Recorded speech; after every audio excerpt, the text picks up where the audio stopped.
महसूल सहायक प्रवीण कुमार कोहरकर यांना जून 29 पर्यंत पोलीस कोठडी, तहसील मधील बडे अधिकारी असण्याची शक्यता। महसूल सहायक प्रवीण कुमार कोहरकर 30,000ची लाच घेतल्याचे प्रकरण। मागील 3 महिन्यापूर्वी महागाव तहसील मधील भ्रष्ट महसूल सहायक प्रवीण कुमार कोहरकर यांचे विरोधात पुराव्यासहित भ्रष्टाचाराची तक्रार दाखल केल्यानंतर त्याने आपला भ्रष्टाचार लपवण्यासाठी महागानवच्या 3 पत्रकारांवर खोटे खंडणीचे गुन्हे दाखल केले होते।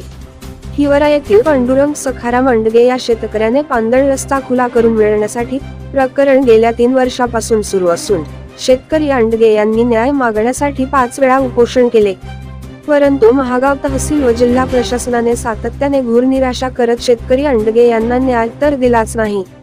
परंतु महसूल खात्याला काळीमा असणारा महसूल सहायक यांनी दिनांक 21 जून 2024 रोजी 40,000 रुपयाची लाच मागितली। तडजोडीअंती 30,000 रुपयांमध्ये बोलणी फिक्स झाली होती। शेतीसाठी जाण्याकरिता रस्ता नसल्यामुळे त्रासाने मेटाकुळीस आलेल्या शेतकरी पांडुरंग अंडगे यांनी थेट एसीबी कार्यालय यवतमाळ गाठले आणि अनेक दिवसापासून भ्रष्टाचार करणारा महसूल सहायक प्रवीण कुमार कोहरकर याला 30,000ची लाच स्वीकारताना रंगेहात पकडून देऊन चांगलाच धडा शिकवला आहे। त्यामुळे तहसील प्रशासनात खळबळ उडाली आहे। उशिरापर्यंत आरोपी प्रवीण कुमार कोहरकर याची चौकशी सुरू होती। पुसद सत्र न्यायालयाने आरोपी महसूल सहायक प्रवीण कुमार कोहरकर यास जून 29 पर्यंत पोलीस कोठडी सुनावल्याचे कळते। सदर कार्यवाही लाचलुचपत विभागाचे पोलीस उपाधीक्षक उत्तम नामवाडे यांच्या टीमने सापळा रचून ही कारवाई पार पाडली।